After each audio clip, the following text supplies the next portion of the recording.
lewat jalan yang kami memberikan kesempatan kepada ibu-ibu di mana setelah mengantarkan anak sekolah bisa menghadiri kajian di sini yang rutin kami adakan setiap hari Selasa pagi jam 8.45 sampai jam 10.30. Jadi ibu-ibu tetap bisa untuk menjemput anak sekolah setelah pekerjaan rumah selesai, hadir di kajian. Pas anak-anak pulang sekolah, ibu-ibu sudah bisa kembali kepada aktivitas ibu rumah tangga kembali. Harapan kami tidak terlalu muluk-muluk, cuma bagaimana menjadikan ibu rumah tangga yang sholihah, yang taat pada suami, karena pada dasarnya surga seorang perempuan itu sangat dekat, cuma dengan berbakti pada suaminya. Terima kasih seperti itu. yang ku tempuh. Bismillahi masyaallah la yasuku khairan ilallah. Bismillahi masyaallah la yasrifu su'an ilallah. Bismillahi masyaallah ma kana min ni'mati faminallah. Bismillahi masyaallah la hawla wa la quwwata illa billahil aliyyil azim. Bismillahirrahmanirrahim. Assalamualaikum warahmatullahi wabarakatuh.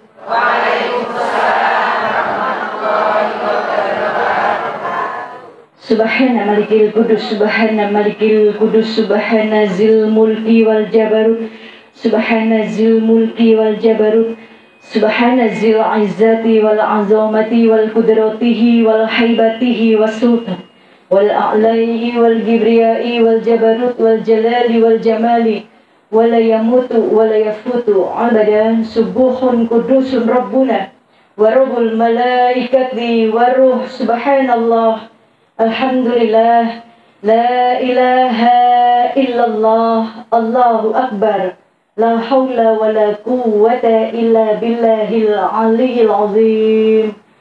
Alhamdulillah, alhamdulillah bi ni'matihi tatimmus salihah. Allahumma salli ala sayyidina Muhammad. Allahumma salli ala sayyidina Muhammad. Allahumma salli ala sayyidina wa habibina wa syafi'ina wa maulana Muhammadin wa ala alihi wa sahbihi ajma'in. Rabbi israh li sadri wa yassir li amri wahlul 'uqdatam min lisani yafqahu qawli, amma ba'du. Alhamdulillah, nikmat dari Allah Subhanahu wa taala, pagi ini kita semuanya dikumpulkan dalam perkumpulan yang insya Allah diridhoi oleh Allah. Dikumpulkan dalam perkumpulan yang insya Allah mendapatkan rahmatnya Allah, mendapatkan cintanya baginda Nabi Muhammad Sallallahu Alaihi Wasallam. Karena sebaik-baik perkumpulan di mana perkumpulan itu mengingat Allah. Karena sebaik-baik perkumpulan adalah di mana perkumpulan itu untuk mengingat kekasih Allah baginda Nabi Muhammad Sallallahu Alaihi Wasallam.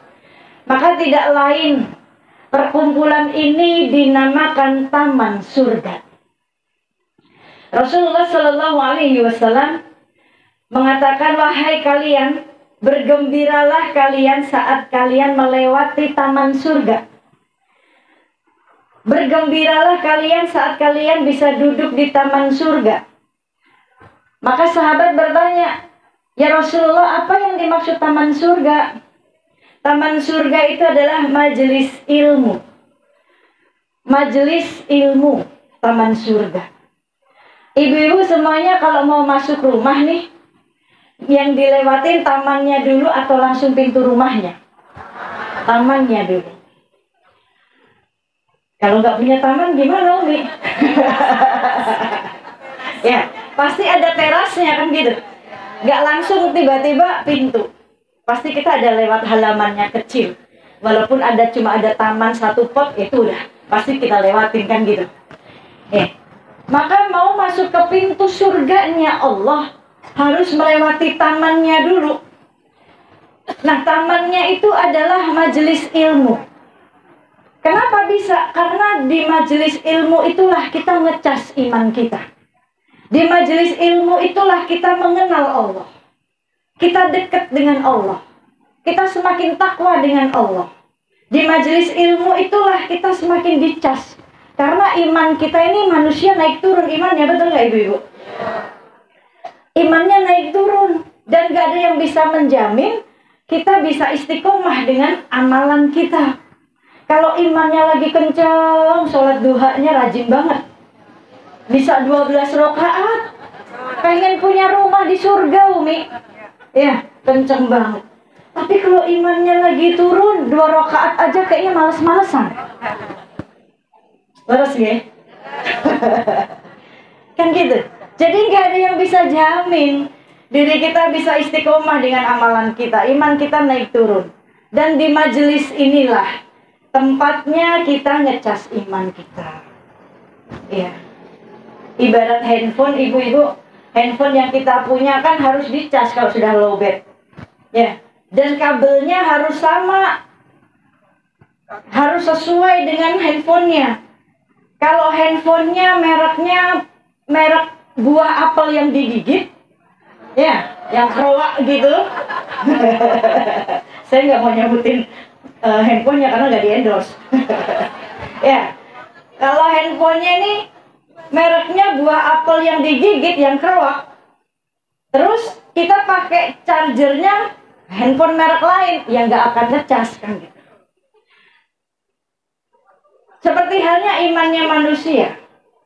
Iman manusia lagi turun nih. Kita butuh dicas, tapi kita datanginnya bukan datang majelis taklim, datanginnya dukun yang nggak nyambung. Ya, nggak nyambung. Yang ada dibenci sama Allah. Ya kan gitu. Maka datangnya ke majelis ilmu, taman-taman surga. Seperti halnya Allah katakan di Al-Quran, ya Tuhan nafsul mutmainah, irji'i ila rabbiki radiyatan mardiyah, fadkhuli fi ibadi wadkhuli jannati. Lihat di kalimat ini, wahai jiwa-jiwa yang tenang. Orang-orang yang hadir di majelis ilmu pasti jiwanya tenang. Yang lagi sumpah datang ke majelis ilmu insya Allah tenang. Dibuat tenang karena mengingat Allah. Sebelumnya kita zikir dulu, sebelumnya sholawat, gak mungkin gak tenang. Ya.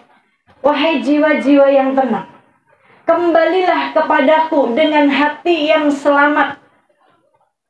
Orang yang datang ke majelis ilmu pasti hatinya baik-baik semuanya. Gak kepengen punya dendam, gak punya benci, ya. Pengen silaturahmi. Karena dengan majelis begini kan kita bisa silaturahmi satu sama lain untuk memperpanjang usia kita. Silaturahmi memperpanjang, meluaskan rezeki kita satu sama lain.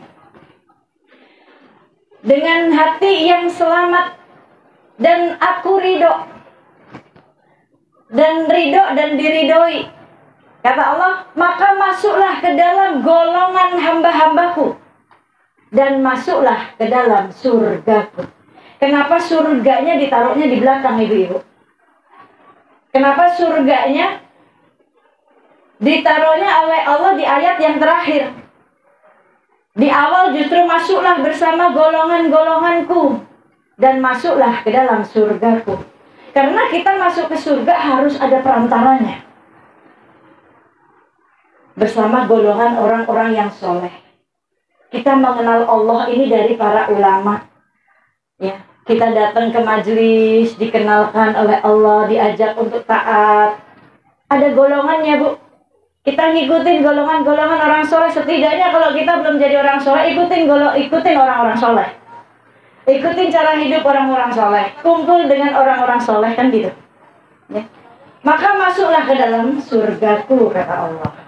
Maka majelis ini adalah tempat kita untuk sampai ke surganya Allah. Dan insya Allah semoga Allah rahmati kita semuanya. Sebelum saya lanjut, tadi katanya Umi boleh nggak lihat wajahnya? Boleh, asal nggak ada handphone, nggak ada kamera, nggak ada yang ngefoto, nggak ada yang ngevideo. Saya lupa sama wajahnya Umi, gampang tinggal buka di Google, banyak banget tuh foto saya. Iya, bener gak? Mau berita apa aja juga ada.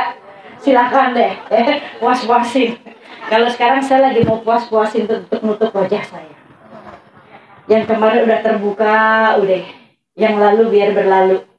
Yang sekarang saya mau puas-puasin nutup, mau dikasih kembaliin lagi ke Allah dengan sebaik-baiknya. Bahkan saya bilang sama anak-anak saya, kalau Umi mati, nggak ada yang boleh lihat wajah Umi terkecuali perempuan. Harta itu keluarga laki-laki nggak boleh. Semua yang perempuan ada yang lihat. Ya anaknya nggak apa-apa. Tapi kan anak makro. Kalau saudara jauh, aku saudara, nah itu yang bahaya. Nah kan gitu. Jadi lagi pengen dipuas-puasin. Jadi Bibu mau dibuka atau ditutup? Tetep ya. Tapi kameranya dikesanain dulu. Nggak ada laki-laki ya. Nggak ada CCTV ya. Bu, handphonenya Bu. Kalau ada yang masih nyolong-nyolong nih, ya ada yang nyolong foto saya, video saya doain handphonenya hilang.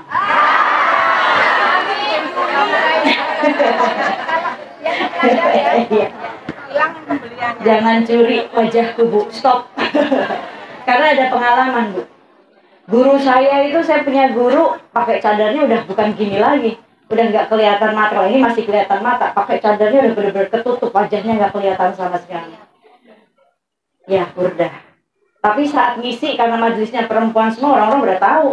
Pasti beliau nggak mau difoto, nggak mau ada suara live streaming. Karena beliau buka cadarnya, biar supaya saling menatap satu sama lain.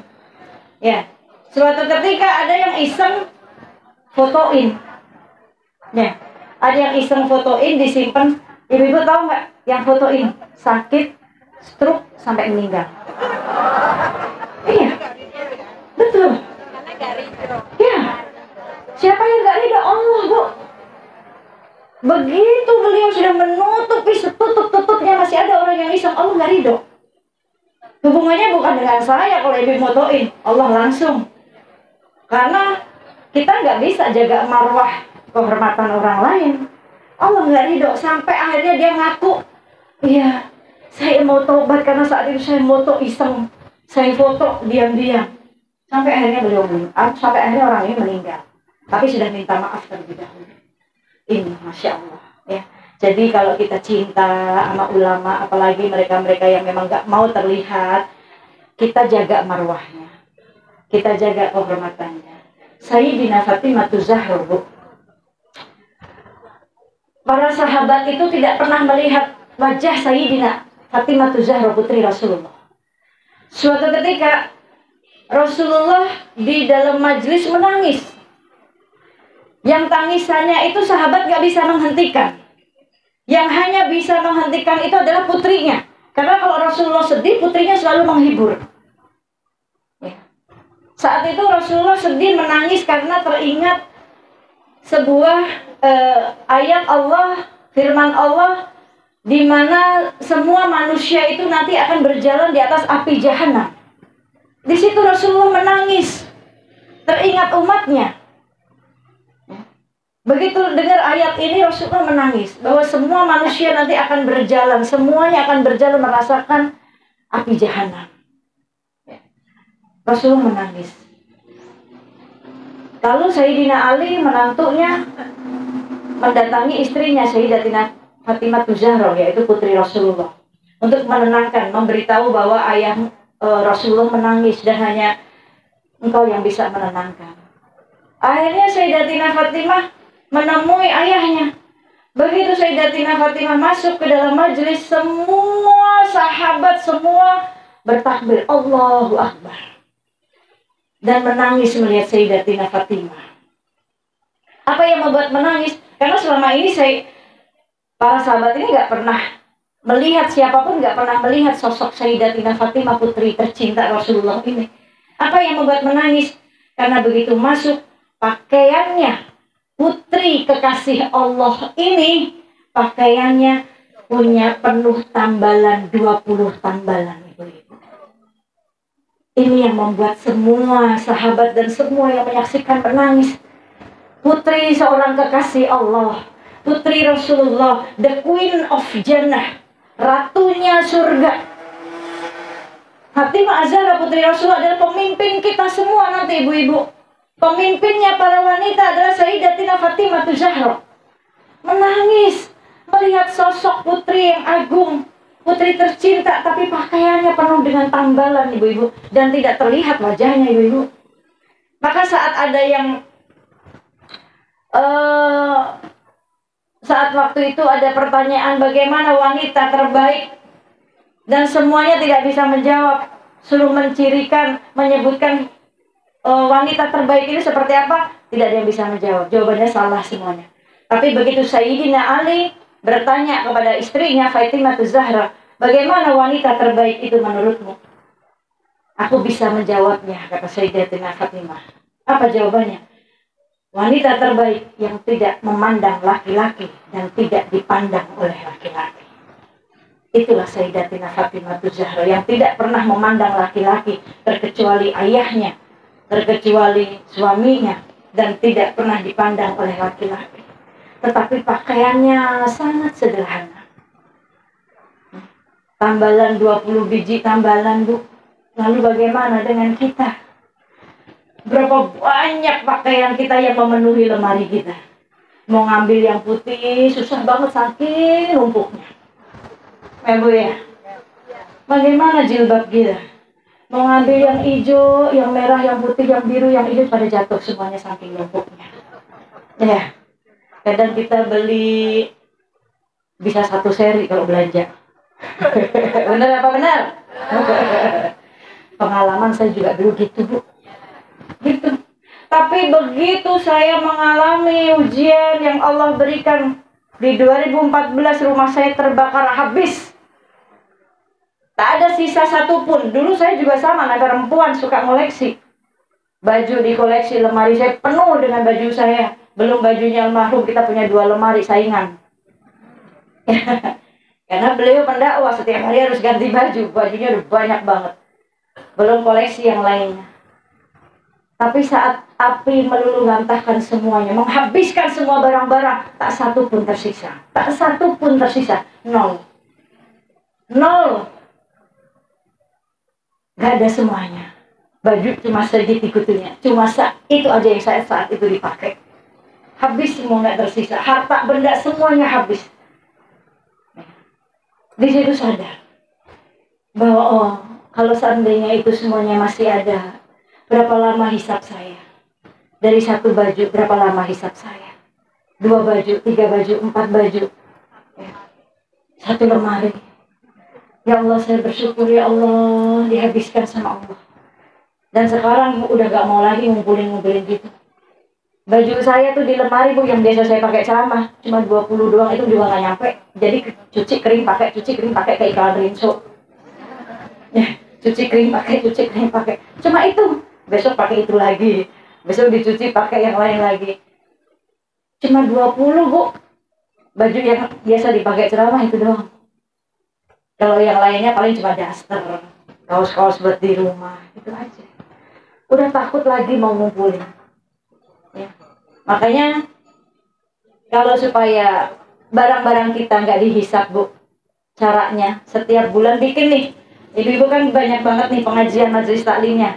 Bikin acara garage sale, kumpulin nih sama keluarga 1 bulan. Suaminya, anaknya, yuk kumpulin dong baju-baju atau barang-barang yang nggak udah dipakai. Setiap bulan ada yang kita ambilin, ya, ada yang kita kumpulin. Terus udah gitu, kita bikin garage sale, kita panggil orang-orang miskin yang nggak punya baju, Bu, panggil suruh pada milih, itu lebih bermanfaat. Atau mbak dijual murah, ya, mau tas, mau sepatu, uangnya sumbangkan anak-anak yatim, itu lebih jauh lebih bermanfaat, ngirangin hisab kita. Seperti itu. Jadi lupa kan mau lihat wajah saya? Tetep ya. Itu kameranya jangan taruh ke sini. Saya buka sebentar aja ya. Saya deg-degan kok kalau buka itu. Assalamualaikum. Udah, boleh tutup lagi. Sekelingan ya.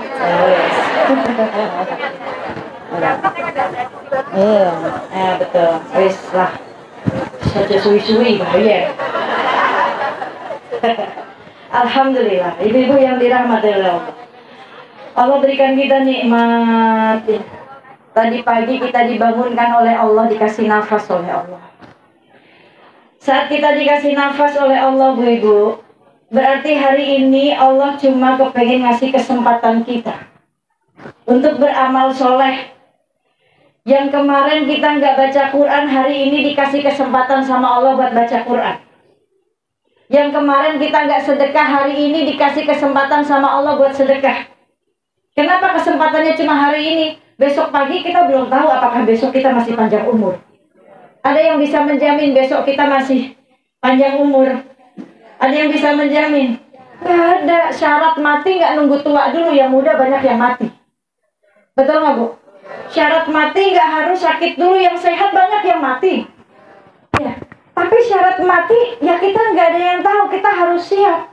Walaupun amal kita sedikit, tetap saat waktu kita habis di dunia, ya selesai. Maka hari ini dikasih kesempatan, tadi pagi dibangunkan oleh Allah, dikasih nafas. Hitungannya cuma sampai nanti malam lagi, Bu.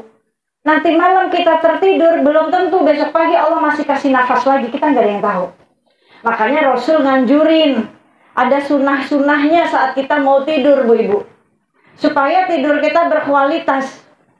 Supaya kalau ternyata itu menjadi tidur terakhir kita, kita husnul khotimah. Seperti apa sunnah-sunnahnya? Rasul nganjurin, sebelum tidur, wudhu dulu. Bersihin dulu, setidaknya kita udah bersihin diri kita nih. Ya, dibersihin semua-semuanya. Kumur-kumur bukan cuma sebatas masukin air, tapi kita istighfar, ya Allah ampuni. Jika mulut ini 24 jam tadi ada kalimat-kalimat yang nyakitin orang lain, yang orang lain gak ridho, yang gibahin orang lain, nyaci maki orang lain, yang orang lain gak ridho maafin, yang lisan ini gak dipakai zikir 24 jam tadi, gak ingat Allah, gak sholawat, gak istighfar, ya. Pas bersihin telinga, ya Allah ampuni, jika telinga ini tadi lebih banyak dengerin aib orang, ya, nggak dipakai dengerin ayat-ayat Quran, sholawat, ya. Basuh wajah, ya Allah ampuni, jika wajah ini bersolek bukan buat suami, ya Allah, buat orang lain, yang akhirnya jadi fitnah, ya. Saat basuh tangan, istighfar, ya Allah ampuni, jika tangan ini tadi ada nunjuk-nunjuk orang lain, atau mukul anak, atau ngambil hak anak yatim, ya. Saat basuh kaki diistighfarin, ya Allah ampuni kaki ini, ya Allah. Jangan sampai tadi 24 jam ada kaki ini ke tempat maksiat, ya. Atau pergi yang suaminya nggak ridho, kan gitu. Ini setelah sholat, setelah wudhu sholat, Bu. Mau sholat tobat, monggo. Ya. Bertobat 24 jam, ingat tadi apa aja yang dilakuin, ya Allah. Ada dosa yang dilakuin enggak? Ada amal yang ditinggalin enggak? Oh iya, tadi seharian kok enggak baca Quran ya? Ya Allah, kasih kesempatan saya besok, ya Allah, panjangkan umur saya mau baca Quran, ya Allah. Ingat lagi, ya Allah, tadi 24 jam ada enggak ya uang hari ini saya sedekahin? Kan gitu. Diingat. Ya, bermuhasabah kata Rasulullah. Ya. Atas 24 jam tadi kita dikasih waktu di dunia itu buat apa aja. Ya. Setelah sholat, mau sholat tobat tutup dengan witir, itu sunnahnya. Mau cuma istiqomah 1 rakaat aja nggak masalah. Mau 3 rakaat nggak masalah. Setelah itu ibu-ibu mau tidur, kasurnya ditebahin dulu 3 kali, itu sunnahnya. Baca bismillah, baca ta'awud. Kenapa? Karena kata Rasul kita nggak ada yang tahu makhluk-makhluk yang nggak tampak oleh mata kita, ya. Kali aja nanti ada yang tidur di situ, maka ditebahin sambil baca bismillah ta'awud. Setelah itu tidurnya menghadap ke kanan sambil zikir, ya. Zikir sampai akhirnya kita terlelap tidur. Seandainya besok paginya Allah ambil nyawa kita, insya Allah kita husnul khotimah. Ini yang harus kita persiapkan setiap malam, ibu-ibu. Karena apa? Tidur itu latihan kita mati sejenak. Kalau besok pagi Allah masih bangunkan kita, berarti Allah masih kasih kesempatan hari ini untuk berbuat jauh lebih baik lagi. Untuk menjadi hamba yang jauh lebih baik lagi. Setiap hari cuma itu, Bu. Kalau ternyata malam Allah nggak kasih kesempatan lagi, Ya kita sudah taubat, kita sudah menangis, sudah istighfar, kan gitu. Itu sunnahnya. Maka alhamdulillah. Setiap waktu harus ada amal soleh yang kita lakukan. Kenapa? Karena setiap amal soleh akan ada batas waktunya. Kalau waktu kita habis, kita nggak bisa beramal soleh lagi, Bu-Ibu. Orang-orang yang sudah mendahului kita, ya, yang selama di dunianya dia nggak beramal soleh, Bu, lagi nyesel mereka, Bu. Minta dibangkitkan oleh Allah. Jadi sekarang buat mereka akhirat nyata, dunia jadi bahan cerita. Oh iya, ternyata seperti ini keadaan di alam kubur. Coba waktu di dunia saya beramal soleh. Coba waktu di dunia saya sholat yang benar. Coba waktu di dunia saya baca Quran. Coba waktu di dunia saya sedekah. Kubur saya nggak gelap, nggak akan seperti ini. Siksa kubur setiap hari berjalan, Ibu-Ibu. Nah sekarang kita sekarang dunia, kita lagi tinggal di dunia nyata, terpampang nyata. Tapi nanti akhirat jangan sampai jadi bahan cerita. Sekarang akhirat jangan cuma jadi bahan cerita saja, Bu. Ntar aja lah. Pede banget kita bakalan panjang umur. Nih, ntar aja deh nutup auratnya, pakai jilbabnya nanti aja. Seorang ibu punya anak perempuan, Dok, wes toh, engko wae pakai kerudunge, engko nek ora laku rak duwe bojo engko. Kalau jodoh engko wis engko wae. Engko wae nek pakai nganggo kerudunge nek wis kawin wis engko wae. Ya. Belum nyampe nikah udah mati. Ya, nauzubillah min dzalik. Maka segala sesuatu kalau kita niatnya baik, segerain. Jangan dientar-entarin, karena mati nggak nunggu dientar-entarin, Bu. Ya, kan gitu. Ini dunia nyata. Akhirat lagi jadi bahan cerita kita nih. Ya. Tapi kalau kita nanti udah mati, akhirat nyata, dunia gantian jadi bahan cerita. Menyesal gak ada manfaatnya. Maka Allah ciptakan dunia ini untuk manusia, tapi manusianya gak diciptakan untuk tinggal di dunia selamanya. Dunia perjalanan yang sangat singkat, Ibu-Ibu. Saya saja, ya, dengan ujian kehilangan makhluk, kehilangan almarhum, dengan kematiannya, membawa hikmah yang luar biasa. Membawa pelajaran yang sangat berharga. Oh ternyata mati nggak punya orang yang tua masih banyak yang hidup. Ya. Tapi mati memang saat itu udah jatuh tempo. Kalau udah jatuh tempo nggak bisa diperpanjang. Ya. Dan saat itu beliau selalu bilang udah jatuh tempo gitu mulu. Ya. Ternyata ya memang kalau udah jatuh tempo kita nggak bisa diperpanjang. Maka kematian membawa pelajaran yang sangat luar biasa. Sebuah kehilangan di dunia, semua orang bakalan kehilangan. Di dunia semua orang bakalan berpisah, betul nggak? Dunia tempat perpisahan sementara. Dunia tempat perpisahan yang wajar. Tapi jangan sampai kita berpisah yang nggak wajar nanti. Di dunia semua berpisah, baik mau suami dulu yang meninggal, atau istri duluan, atau anak duluan. Semuanya bakalan berpisah di dunia. Wajar sekali. Tapi jangan sampai kita berpisah yang gak wajar. Maksudnya gimana? Suami di surga, istrinya di neraka, pisah, Bu. Pisah yang gak wajar. Jangan sampai ini terjadi. Atau kebalikannya. Suami di neraka, istrinya di surga, pisah. Orang tuanya di surga, anak-anaknya di neraka, pisah. Ini pisah yang gak wajar. Jangan sampai ini terjadi. Lalu bagaimana supaya ini gak terjadi? Allah sudah kasih warning. Allah sudah kasih peringatan kita di surat At-Tahrim ayat 6. Ya ayyuhalladzina amanu qu anfusakum wa ahlikum naran.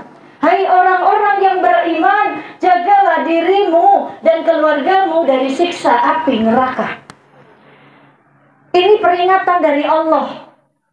Tujuan kita hidup di dunia peringatannya ini. Jagalah dirimu. Saat kita baca ayat ini, kita sebagai hamba Allah, kita sebagai seorang istri, kita sebagai seorang ibu, jagalah dirimu. Oh diri saya, sebagai seorang hamba Allah, sebagai seorang istri, apa yang harus saya jaga? Habli minallah. Perbaiki hubungan kita dengan Allah dulu. Kita punya rasa takut dengan Allah. Kita punya rasa malu dengan Allah. Kita punya takut, ya, bahwa Allah Sami'un Alim, Allah Sami'u Basir. Bu, lihatnya kesini aja. Wes saya tolil, sini aja lihatnya. Ya, ada laki-laki dilihatin. Ini. Jadi lupa kan saya. Itu sih. Nah.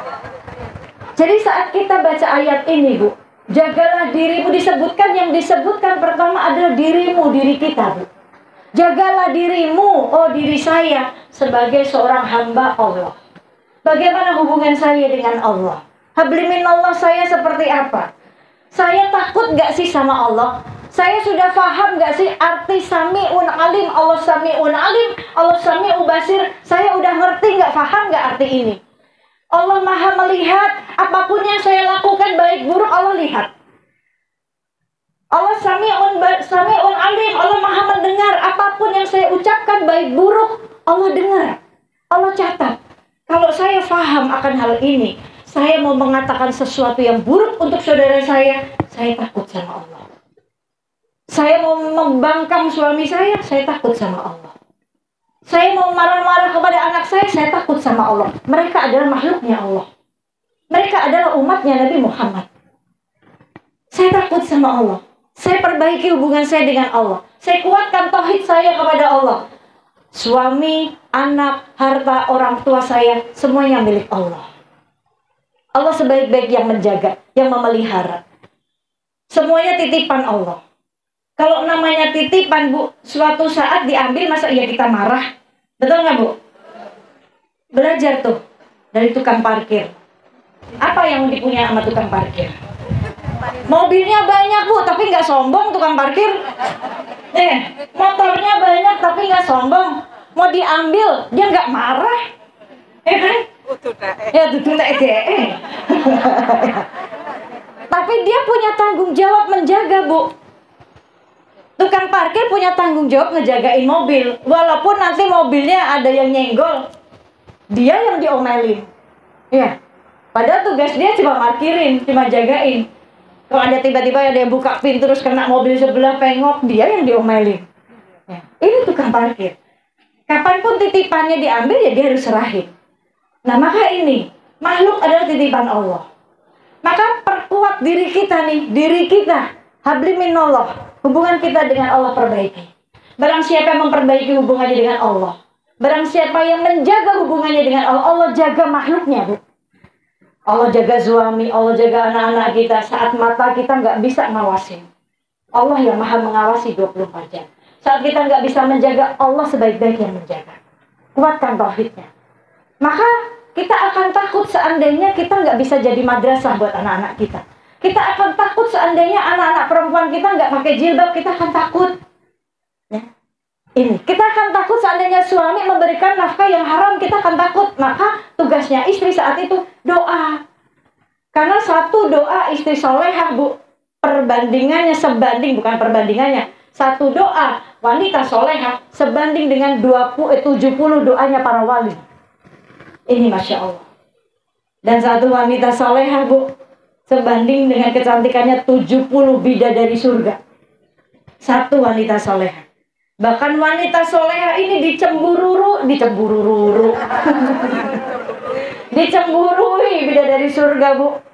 Ummu Aisyah istri Rasulullah pernah mengatakan, wahai kalian wanita bumi, kalian dicemburui oleh bidadari surga. Para bidadari surga itu cemburu dengan kalian. Tapi wanita bumi yang soleha, yang menjaga sholatnya, menjaga kemaluannya, menjaga kehormatan suami, itu yang dicemburui oleh para bidadari surga. Yang menjaga sholatnya, menjaga wudhunya. Maka ini. Lalu seorang suami saat baca ayat ini, jagalah dirimu. Oh, diri saya sebagai seorang suami. Diri saya sebagai seorang kepala rumah tangga. Diri saya sebagai seorang ayah. Apa tugas saya? Habliminallahnya perbaiki dulu. Hubungan dengan Allah, dia punya rasa takut, suami punya rasa takut kepada Allah. Suami tauhidnya kuat, istri, anak, hartanya, jabatannya, pekerjaannya, semuanya milik Allah, hanya titipan. Maka apa yang harus dia perjuangkan? Rumah di surga, bukan mati-matian di dunia. Dia mampu memberikan nafkah akhirat untuk istri dan anak-anaknya. Kalau dia punya takut dengan Allah, dia akan takut istrinya keluar gak pakai jilbab, dia takut. Karena satu langkah seorang istri keluar rumahnya tidak terbuka auratnya, maka akan dibangunkan oleh Allah satu rumah di neraka buat suaminya. Nauzubillah min dzalik. Maka suami akan mati-matian. Dia nggak mau menjadi suami yang jayus, Apa suami yang jayus, Bu? Yang kehilangan rasa cemburunya, yang udah hilang rasa cemburunya kepada istrinya. Istrinya berdandan di luar, ya. Istrinya berjoget-joget di luar, istrinya di sosial media mengumbar auratnya, terus suami nggak punya rasa cemburu, jayus. Dia akan dimintai pertanggungjawabannya oleh Allah. Maka jika seorang suami menjaga ayat ini, At-Tahrim ayat 6, dia akan punya rasa takut. Dia akan mati-matian membelikan rumah di surga untuk istri dan anak-anaknya. Membangunkan rumah di surga dengan istri dan anak-anaknya. Dengan cara apa? Dia memberikan nafkah yang halal. Dia mengajak istri dan anak-anaknya beramal soleh di rumahnya. Mengajak tahajud malam-malam. Dalam hadis dikatakan, Allah merahmati seorang suami yang terbangun di tengah malam, lalu dia percikan air di wajah istrinya dan mengajak istrinya sholat. Maka Allah merahmati seorang suami. Dan Allah merahmati seorang istri jika dia terbangun di tengah malam, lalu dia memercikkan air di wajah suaminya dan mengajak suaminya sholat malam. Maka Allah merahmati keduanya. Dipercikin air, jangan diguyur, Bu. Nyamuk mongko bojone. Tapi kan dielus-elus juga udah bisa bangun, ya udah. Ya, nggak perlu dipercikin lagi. Ini mah ibaratnya kalau susah dibangunin, percikin pakai air gitu. Maka ini Ibu-ibu, ini jangan sampai perpisahan ini yang terjadi. Maka di dalam rumah tangga itu, suami, istri, anak, dalam satu rumah itu harus beramal soleh, harus beramal agama. Karena kata Allah, barang siapa ya yang beramal agama dengan baik, maka Allah akan berikan keberkahan. Allah akan berikan keselamatan di dunia dan di akhirat dengan amal agama yang sudah dicontohkan oleh baginda Nabi Muhammad Sallallahu Alaihi Wasallam. Ini, ya. Maka waktu kita ini cuma sampai nanti malam aja, Bu. Ya, semoga Allah masih panjangkan umur kita dalam ketaatan dan kita minta husnul khotimah. Karena Allah akan melihat mengakhirkan kita dengan apa yang kita senangi di dunia. Allah akan matikan kita dengan kesenangan kita di dunia, kebiasaan kita di dunia. Ya, kita lihat kemarin di viral ada seorang ustazah yang meninggal lagi baca surat Yasin, ya kan? Lagi ngaji meninggal, nikmat banget. Kenapa? Karena kebiasaannya, Bu, setiap pagi beliau memimpin baca surat Yasin. Setiap pagi baca surat Yasin di majelisnya. Itu yang terus. Pagi-pagi udah nyalain speaker, baca Yasin, udah mimpin duluan. Mau orangnya ada, jamaahnya udah datang atau nggak datang, beliau tetap baca surat Yasin, mimpin. Sampai akhirnya Allah matikan beliau dalam keadaan sedang membaca surat Yasin. Maka kebiasaan-kebiasaan ini yang harus kita rubah. Jangan sampai kita hobinya gibahin orang. Nauzubillah min dzalik, mati lagi diambil nyawanya, lagi gibahin orang, mulutnya lagi monyong-monyong. Nauzubillah min. Diganti kebiasaannya. Setiap hari hadir majelis, kebiasaannya senang ngaji, baca Qur'annya jangan lupa. Ya, setiap hari itu minimal ada yang kita baca, Bu. Jangan Allah dikasih sisa-sisanya, Bu. Ya. Kenapa kita susah istiqomah? Karena Allah kita kasih sisa-sisanya. Maksudnya gimana? Sisa buka sosial media, baru ngaji, baru baca Quran. Berarti kan Allah dikasih sisa-sisa waktu dunia. Jangan. Karena tips supaya kita bisa istiqomah itu, kita mau berkorban waktu untuk Allah. Allah dulu, Allah lagi, baru urusan dunianya. Maksudnya kita ngaji dulu, baca Quran dulu, kalau udah puas baru udah sisa-sisanya buka sosial media kita, kan gitu. Jangan sosial media dipuas-puasin, ngomen-ngomenin orang puas-puasin, baru sisanya buat baca Quran. Itu juga baru 3 ayat udah begini. Ya, Bu, ya. Karena mata kita udah capek ya dengan buka sosial media. Udah kelelahan duluan. Ini nauzubillah min dzalik. Semoga Allah perbaiki iman-iman kita semua. Baik ibu-ibu yang dirahmati oleh Allah, kalau kita berbicara tentang sabar dalam ujian, siapa di sini yang nggak pernah diuji oleh Allah? Oh, ada nggak yang nggak diuji sama Allah? Nggak ada. Semua dapat ujian ya. Semua pernah diuji ya, dengan ujiannya masing-masing, betul nggak? Saya mau ajarin ibu-ibu, ada sholawat yang namanya sholawat touch. Sholawat touch itu mahkotanya sholawat. Kalau kita sering baca sholawat touch ini, apapun hajat kita, yang sakit Allah sembuhin, yang punya hutang Allah lunaskan hutangnya, dimudahkan rezekinya. Namanya sholawat touch. Ibu-ibu boleh searching di Google sholawat TAJJ, nanti keluar sholawat touch. Itu mahkotanya sholawat. Ya, isinya seperti ini kalau saya nggak salah, kalau saya nggak lupa ya. Allahumma salli wa sallim ala sayyidina Muhammadin sahibi taj wal miraj wal buraq wal alam wadafi'il bala wal waba wal marad wal alam jismuhu mutahharun mu'azzamun munawwar man ismuhu maktubun marfu'un mawdu'un ala lawhi wal qalam syamsid duha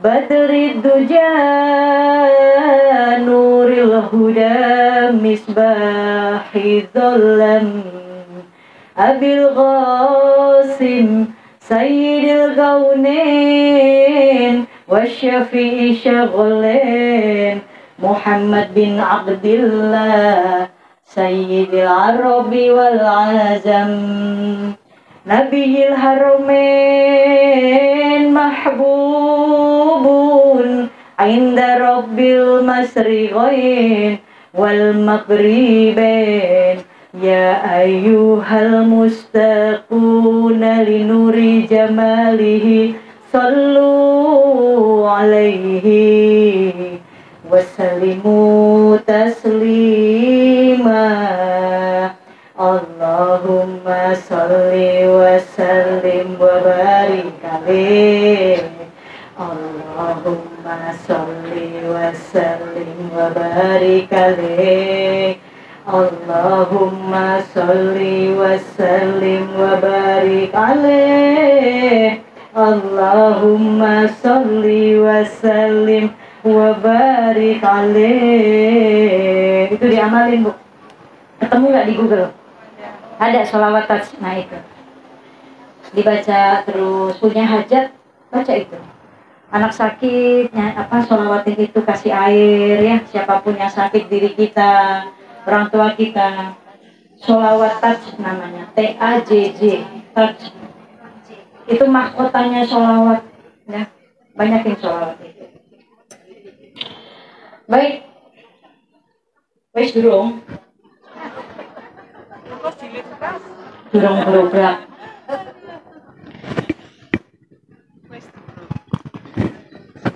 Saya ini orang Semarang, Bu. Oh, bulet. Makanya iso ngomong Jawa. Dulu saya kalau SMA nih, Bu, Jogja ini tempat kabur saya. Ternyata. Ya, jadi kalau saya bolos, saya naik motor dari Semarang ke Jogja, Bu. Oke. Itu ceritanya dulu. Naik motornya motor laki lagi. Iya. Pakai rok segini kan kebayang banget, Bu. Dan kaburnya pas kabur pelajaran agama lagi. Aduh. Bener-bener deh, Bu nih. Ya Allah ya Rob. Wes iso dong, Mas. Kok sulimen? Sakno yang di bawah itu. Masya Allah.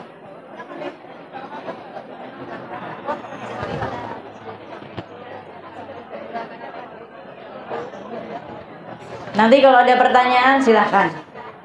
Tapi jangan susah-susah pertanyaannya. Gak apa-apa ya Bu, nunggu dulu ya Bu. Sakno yang di bawah Bu, gak ketok ya.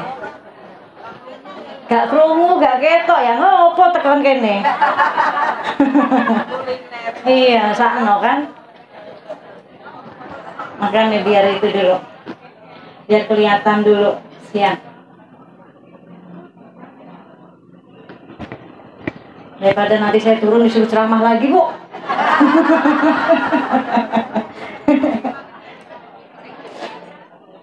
Allah.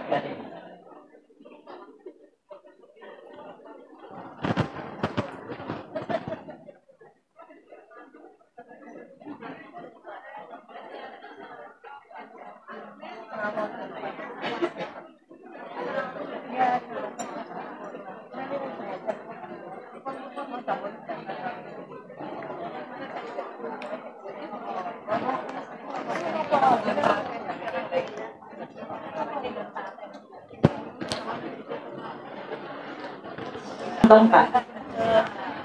Tahu ini Bu apa? Dari kita cuma bawa-bawa begini Bu bisa nyelamatin kita. Ini siwak. Ya, satu buat nguatin gigi kita. Sunahnya. Ya. Ini buat nguatin gigi kita Bu. Terus dan ini bisa bawa kita ke surga Bu. Kata Rasul, barang siapa istiqomah dengan satu sunnah saja, ya, maka pahalanya seperti pahala mati syahid. Cuma bawa begini, satu sunnah aja diistiqomahin, ya, lumayan buat ini gigi kita Bu. Gigi zaman orang-orang terdahulu kan kuat-kuat karena apa? Siwak. Dulu mana ada sikat gigi, ya.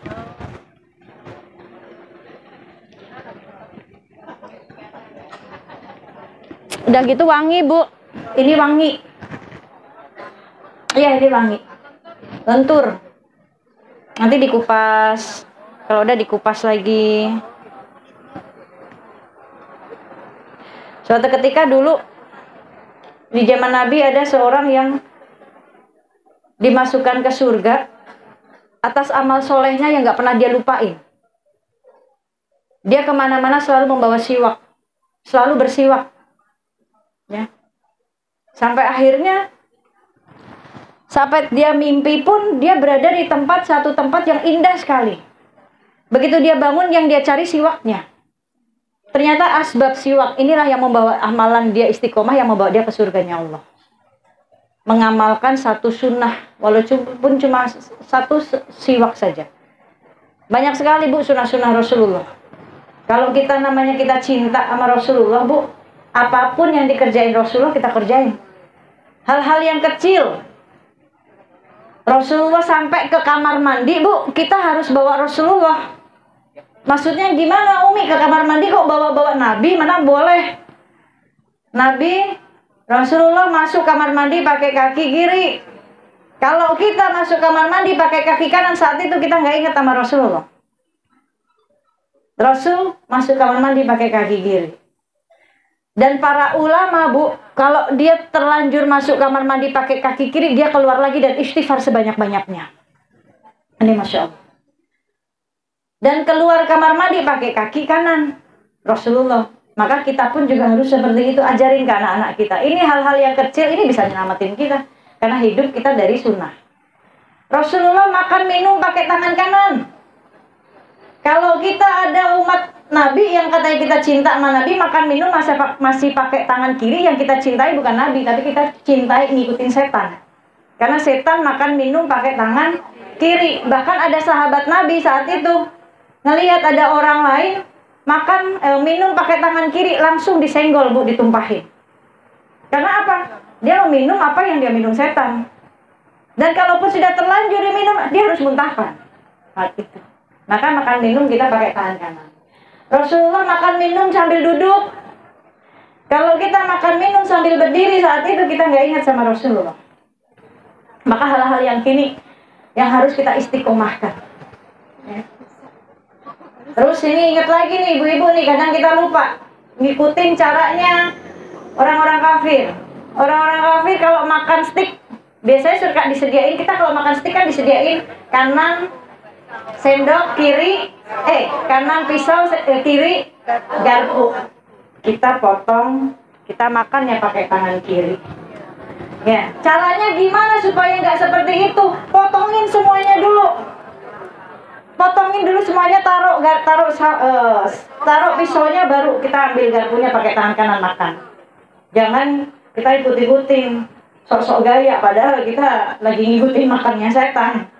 Potongin kanan, garpunya ke kiri, kita lupa itu cara makannya setan. Maka potongin dulu. Ya, potongin dulu semuanya, baru kita makan pakai tangan kanan. Sudah?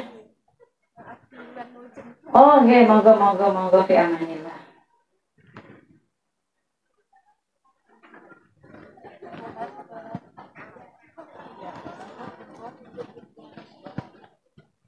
Baik.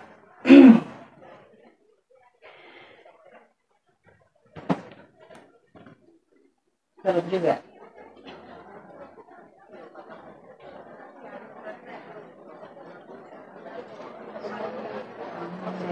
Allahumma sholli ala sayyidina Muhammad wa asbili zalimin bi zalimin. Allahumma sholli ala sayyidina Muhammad wa asbili zalimin bi zalimin.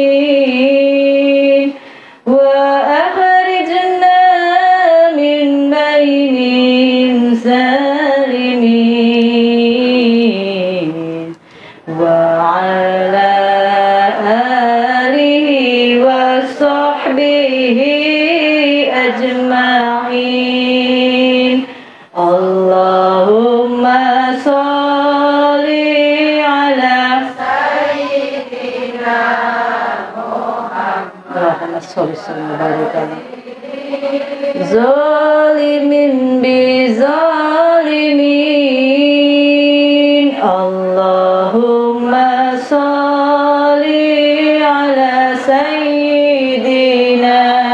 Muhammad wa asgili zalimin bi zalimin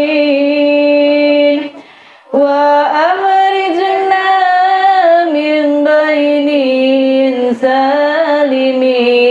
salimin wa ala alihi wa sahbihi ajma'in. Sallallahu rabbuna ala nuril mubin Ahmadar Mustafa Sayyidil Mursalin wa ala alihi wa sahbihi ajma'in wa ala alihi wa sahbihi ajma'in. Udah bisa ya? Udah bisa belum?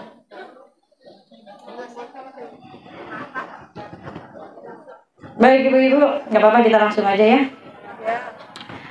Semua orang mendapatkan ujiannya masing-masing. Dan ujian itu pasti datangnya, Bu. Ujian itu pasti datangnya. Allah katakan di surat Al-Baqarah 155. Boleh ibu-ibu buka, yang bawa handphone, yang bawa Quran. Aplikasi Al-Qur'annya di surat Al-Baqarah 155, bahwa ujian itu pasti. Apa di situ bunyinya?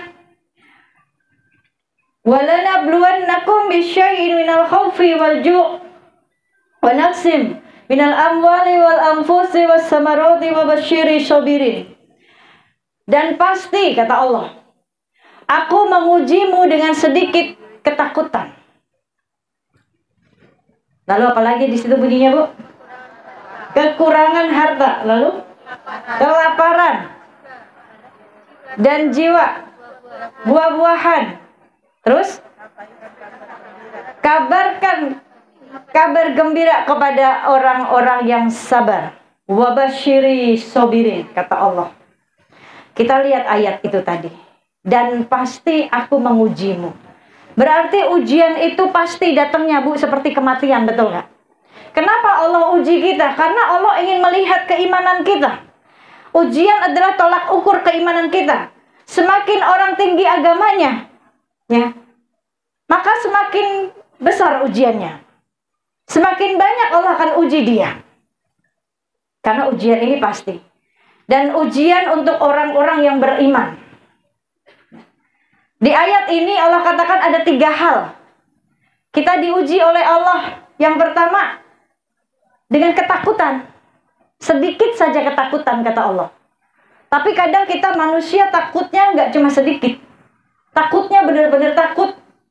Kehilangan makhluk takut. Nanti gimana ya, anak saya masih kecil-kecil. Saya cari makannya gimana? Nafkahi anak-anak saya gimana? Nyekolahin anak-anak saya gimana? Itu dulu saya ngomong begitu, Bu. Ketakutan luar biasa. Sebelum tahu tentang ayat ini. Oh, berarti memang benar manusia ini takutnya luar biasa. Ya. Kehilangan harta benda. Tuh di situ dikatakan. Sedikit ketakutan, kelaparan, kehilangan harta benda, buah-buahan, jiwa kita terguncang, sedih, bingung. Ya. Ini yang saya rasain. Tapi apa kata Allah di situ? Wabasyiri sobirin. Dan sampaikan kabar gembira kepada orang-orang yang sabar. Orang yang sabar banyak dapat kabar gembira dari Allah, Bu. Berarti ujian itu kita cuma disuruh satu sama Allah, sabar. Pasti akan dapat kabar gembira. Walaupun kan sabar ada batasnya, Umi. Ya berarti belum sabar kalau kita batasin sabar kita. Kalau kita bisa bicara begitu berarti kita belum sabar. Belum tahu artinya sabar. Artinya sabar menahan diri dari dorongan hawa nafsu.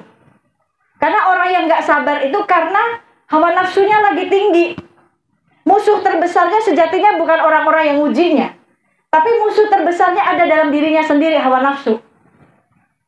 Hawa nafsu yang ada dalam dirinya. Kenapa kita gak bisa memaafkan orang lain? Karena hawa nafsu kita yang menguasai. Musuhnya berarti bukan orang lain, tapi diri kita sendiri. Karena memaafkan itu sejatinya kita sedang memaafkan diri kita sendiri. Kita sedang berdamai dengan keadaan diri kita, hati kita. Karena kita nggak mau zolim sama diri kita sendiri. Ada orang lain yang zolim sama kita nggak mau zolimin diri kita juga. Dengan apa? Dengan tidak bisa memaafkan orang lain yang menzolimi kita. Maka saat itu kita sejatinya sedang zolim kepada diri kita sendiri. Kenapa? Karena Allah melihat diri kita. Allah akan melihat amalan-amalan kita.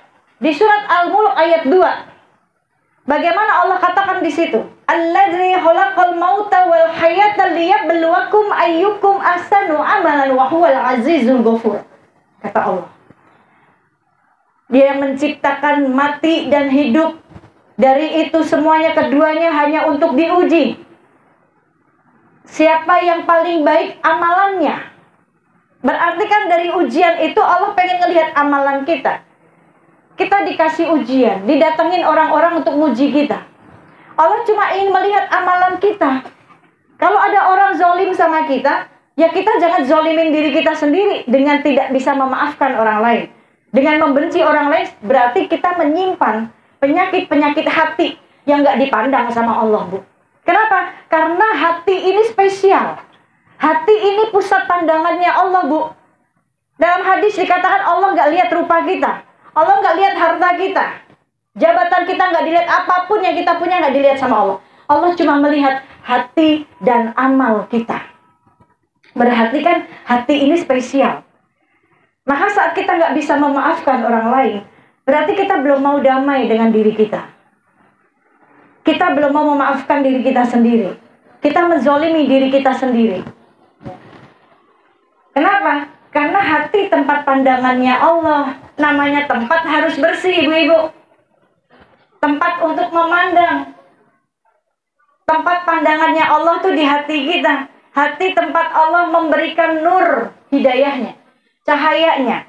Lalu bagaimana kalau hatinya ini banyak penyakitnya? Ada dendam disimpan di situ, nggak bisa maafin orang di situ, dengki sama orang. Ibaratnya penyakitnya udah stadium 4, masa kita nggak mau berobat? Kalau yang zohirnya yang sakit, ibu-ibu sakit kepala, saya sakit kepala, setiap hari saya sakit kepala, saya nggak nyaman. Pasti saya cari dokter, spesialis kepala. Kenapa kepala saya sakit terus, pusing terus?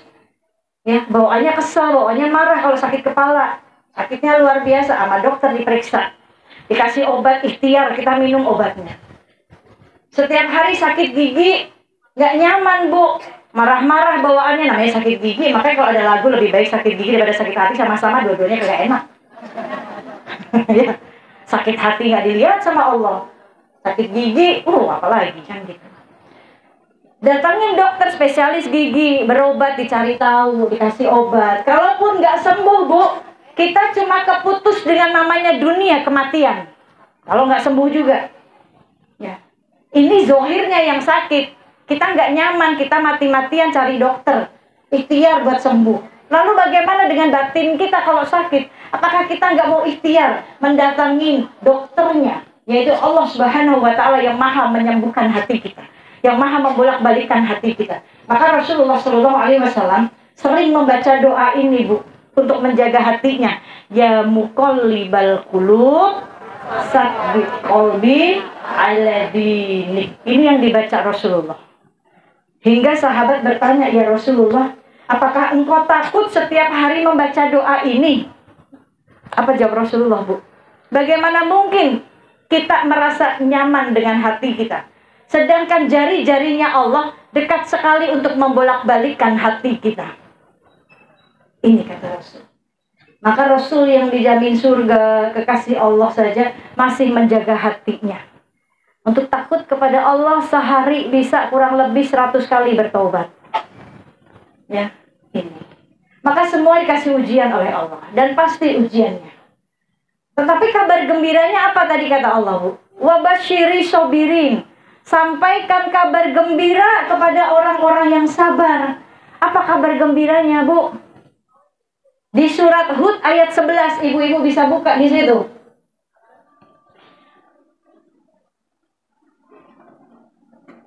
Illalladzina sabaru wa amilus salihati ulaika lahum maghfiratun wa ajrun kabir. Kecuali orang-orang yang sabar dan yang mengerjakan kebajikan, maka memperoleh ampunan dan pahala yang besar. Ya, saat kita dikasih ujian, Allah cuma pengen kita sabar. Liyabluwakum ayyukum ahsanu amalan. Allah ingin melihat amalan terbaik dari sabarmu itu mana. Jangan bilang sabar ada batasnya. Kenapa kita bisa ngomong sabar ada batasnya? Padahal di surat Az-Zumar ayat 11 Allah berikan pahalanya tanpa batas, Bu. Allah sempurnakan pahalanya tanpa batas buat kita saat kita dikasih ujian sama Allah. Pahalanya aja tanpa batas, no limit. Gak ada batasnya, disempurnain pahalanya sama Allah. Kita dengar azan dulu. Allahu Akbar.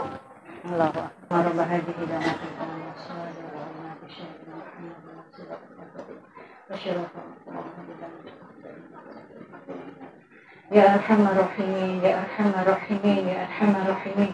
Rabbi firli wa liwalidayya, Rabbi firli wa liwalidayya, Rabbi firli wa liwalidayya, Rabbi firli wa liwalidayya. Warhamhuma kama rabbayani shaghira. Setelah azan itu doanya diijabah. Maka yang patut kita doakan adalah orang tua kita. Setelah baca doa azan tadi tambahin di akhirnya. Ya Arhamar Rahimin, Ya Arhamar Rahimin, Ya Arhamar Rahimin, Rabbi firli wali walidayya, Rabbi firli wali walidayya, Rabbi firli wali walidayya, Rabbi firli wali walidayya, warhamhuma kama rabbayani shaghira 4 kali. Ya, doain orang tua kita. Baik. Lalu keistimewaan orang-orang sabar apa sih, Bu? Kenapa kita disuruh sabar saat kita diuji oleh Allah? Kenapa Allah katakan wabasyiri sobirin, sampaikan kabar gembira kepada orang-orang yang sabar? Karena kita banyak dapat kabar gembira, Bu. Yang pertama tadi di surat Hud ayat 11 apa tadi bunyinya? Lali rek. Hah? Orang-orang yang sabar akan memperoleh ampunan dan pahala yang besar. Itu satu, kata Allah. Ya, wa basyiri sobirin tadi di surat Al-Baqarah 155. Sampaikan kabar gembira buat orang-orang yang sabar. Yang pertama, surat Hud ayat 11.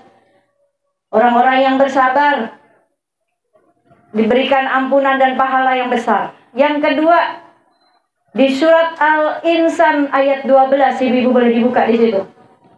Apa isinya di situ?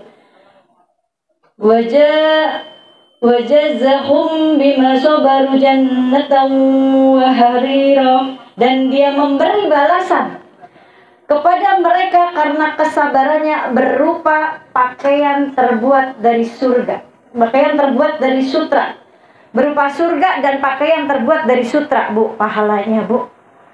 Kalau kita sabar dikasih surga dan pakaian terbuat dari sutra. Selama ini kita cuma bisa beli yang sutri, Bu. Yang beda tipis sama sutra, sutri. Itu yang kedua. Wabasyiri sobiri, sampaikan kabar gembira kepada orang-orang yang sabar. Yang pertama surat Hud ayat 11, disempurnakan pahalanya. Ya, diampuni segala dosanya. Al-Insan ayat 12, diberikan surga dan pakaian terbuat dari sutra. Yang ketiga, kenapa disuruh sabar? Yang ketiga, pahalanya tanpa batas. Itu belum dicolokin kali mungkin ya. Ada colokan apa itu? Nah, oh beda. Yang ketiga, surat Az-Zumar ayat 10. Apa bunyinya di situ surat Az-Zumar ayat 10? Allah berikan, sempurnakan pahalanya tanpa batas. Sudah ketemu belum? Surat Az-Zumar ayat 10. Maka jangan kita batasin sabar kita.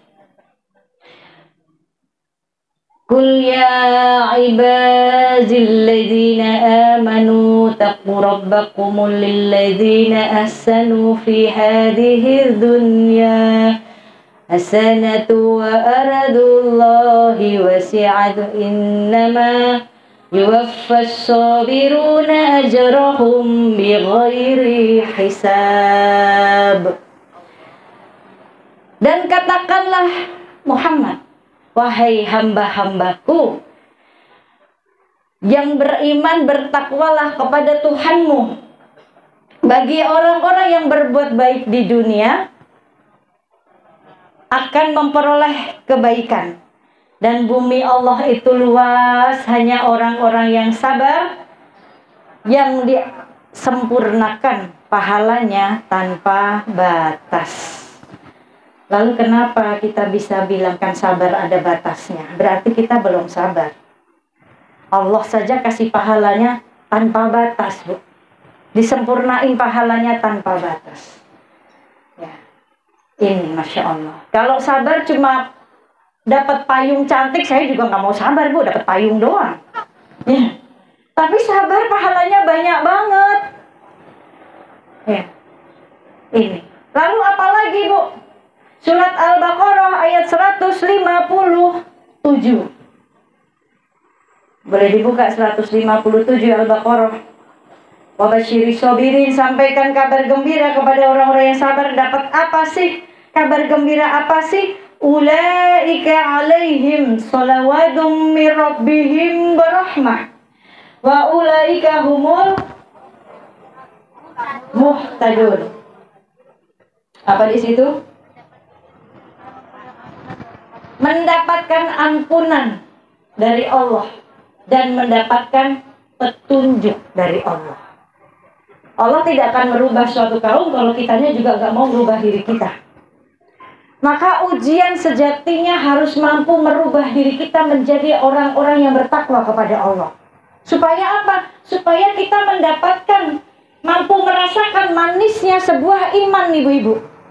Apa sih manisnya sebuah iman itu?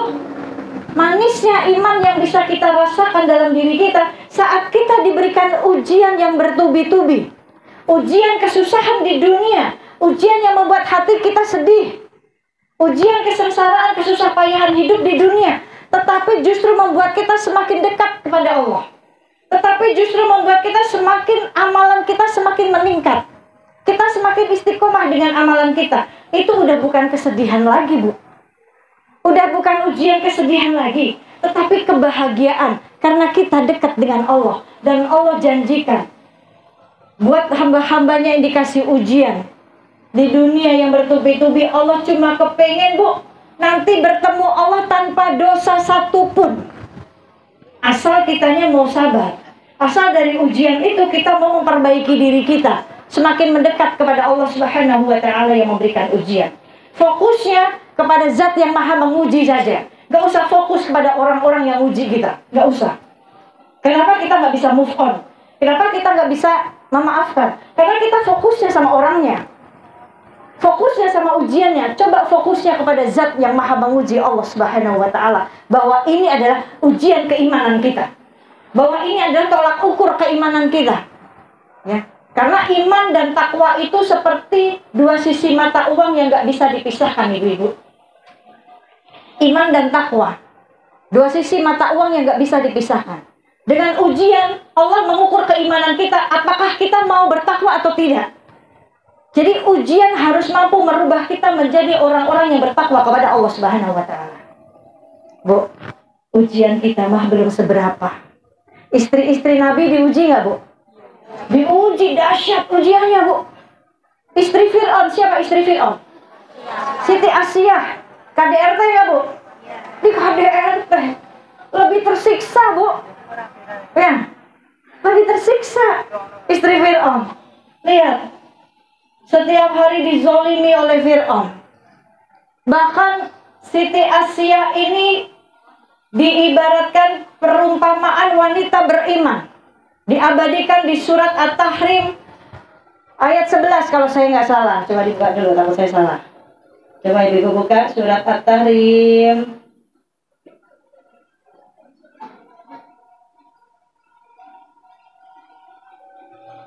Surat At-Tahrim ayat 11. Apa di situ bunyinya, Bu? Udah ketemu belum? Allahu Akbar. Ketemu nggak, Bu? Saya nggak ketemu. Loh, kalau saya. Nah. Surat At-Tahrim ayat 11. Allah membuat perumpamaan bagi orang-orang kafir, istri Nabi Nuh dan istri Nabi Lut. Keduanya berada di bawah pengawasan dua orang hamba yang saleh di antara hamba-hamba kami. Lalu kedua istri itu berkhianat kepada kedua suaminya. Tetapi kedua suaminya itu tidak dapat membantu mereka sedikit pun dari siksanya Allah. Dan dikatakan kepada kedua istri itu, masuklah kamu berdua di neraka bersama orang-orang yang masuk neraka. Jadi istri Nabi Nuh sama istri Nabi Lut ini perumpamaan istri-istri yang gak beriman, Bu, ya. Yang tidak mensupport, mendukung suaminya, hingga suaminya sendiri tidak bisa memberikan hidayah. Dan mereka menjadi perumpamaan istri-istri yang dimasukkan oleh Allah ke dalam neraka. Maka di ayat ke-11-nya kita lihat. Dan Allah membuat perumpamaan bagi orang-orang yang beriman, yaitu istri Fir'aun, Siti Asiyah. Ketika dia berkata, ya Tuhanku, bangunkanlah aku untukku sebuah rumah di sisimu dalam surga, dan selamatkan aku dari Fir'aun dan perbuatannya, dan selamatkanlah aku dari kaum yang zalim. Ayat ini, Bu, ayat ini turun saat itu istri Fir'aun, ya, Ummu Asiyah ini disiksa oleh Fir'aun. Mau disiksa oleh Fir'aun di padang pasir yang tandus, panas, disaksikan oleh kaumnya Fir'aun. Kenapa dia mau disiksa? Karena dia tidak mau beriman kepada Fir'aun. Dia tetap berpegang teguh kepada keimannya, tauhidnya kepada Allah Subhanahu wa Ta'ala. Maka saat itu Fir'aun mengajak kaumnya untuk menyaksikan dia akan menyiksa istrinya sendiri. Diikat di padang pasir yang sangat panas sekali disaksikan kaum Fir'aun. Maka Ummu Siti Asyah berdoa kepada Allah. Doanya seperti ini. Ya Allah, bangunkan aku satu rumah di surga ya Allah, dan jauhkan aku dari siksa zolimnya Fir'aun ya Allah. Ya. Maka sebelum Fir'aun dan kaum kafir ini mau menghukum, menyiksa Ummu Siti Asyah ini, Allah sudah ambil nyawanya. Jadi nggak disiksa di padang pasir itu, karena semua kaum itu harus melempari pasir yang sangat panas. Sebelum disiksa, Allah sudah ambil nyawanya atas doa permintaannya Ummu Siti Asyah ini di surat At-Tahrim ayat 11. Jadi lebih beratan ujian kita apa ujian mereka? Suami ibu nggak kayak Fir'aun kan? Ya udah taat, sami nawa atokna, taat sama suami, bakti sama suami, ya Bu ya, supaya jadi istri-istri yang dirindukan surga. Ibu pengen tahu nggak ciri-cirinya istri-istri yang dirindukan surga? Rasul katakan, ya, apakah kalian ingin tahu ciri-ciri istri-istri solehah yang surga aja rindu Bu, yang bidadari aja cemburu? Siapa mereka? Yang pertama al-wadud. Al-wadud. Apa itu cirinya al-wadud? Yang senantiasa meraih cinta suaminya. Maksudnya gimana ini? Saat suaminya pulang dari bekerja, capek, si istri ini yang dia lihat dari suaminya 3 hal. Matanya suami, hidungnya suami, perutnya suami. Maksudnya bukan fisiknya ya Bu. Matanya suami yang dimaksud si istri melihat pandangannya suami kepada dirinya. Suami pulang jangan sampai ngelihat istrinya ini kucel, kayak zombie pucet, ya, nggak dandan. Nih, di luar, aduh, perempuan cakep-cakep banyak. Begitu ngelihat pulang, ngelihat istrinya, ya Allah, pakai daster lagi, dasternya wes suwe, digantung nih kamar mandi. Gantung pakai ya Bu ya. Jangan Bu, dandan yang cantik sama suami. Jangan giliran kita keluar rumah dandannya pada cakep-cakep tuh bajunya. Sama suami dandan yang cakep, ya. Pakai make up, pakai lipstick. Gak apa-apa, pakai bedak, cantik, dandan yang cantik. Lalu yang kedua, si istri memperhatikan penciumannya suami kepada dirinya. Jangan sampai suami datang mendekatin istrinya lagi bau. Bau bawang, bau dapur, aduh, ya, keringetnya segede-gede jagung. Ya, mandi dulu Bu, mandi pakai parfum, jangan lagi begini parfumnya semerbak.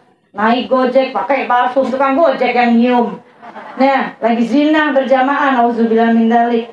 Naik angkot pakai parfum, naik Grab pakai parfum, tukang Grab yang nyium, sedang berzina. Jangan, bawa aja di tas. Lagi begini udah nyampe baru disemprot supaya kanan kiri nggak kecium keringat kita di luar. Nggak apa-apa, asal jangan nyemprotnya di hadapan laki-laki. Ya, ini penciuman suaminya. Yang ketiga yang dia perhatikan dari diri suaminya, perut suaminya. Maksudnya gimana? Jangan sampai suami pulang dari cari nafkah lapar nggak ada makanan, harus teriak-teriak dulu. Ya, mah nggak masak mah. Semuanya mahal Pak. Lombok larang. Brambang larang, wes ora usah masak, wes GoFood aja. Ya, nunggu GoFoodnya lama Bu Ibu. Ya, semuanya larang. Makanya sediain nih, oh ini tempat mejanya suami biasa duduk di sini, sediain kopinya, tehnya, makanannya ini. Ya, yang senantiasa membuat suami tersenyum. Al-wadud.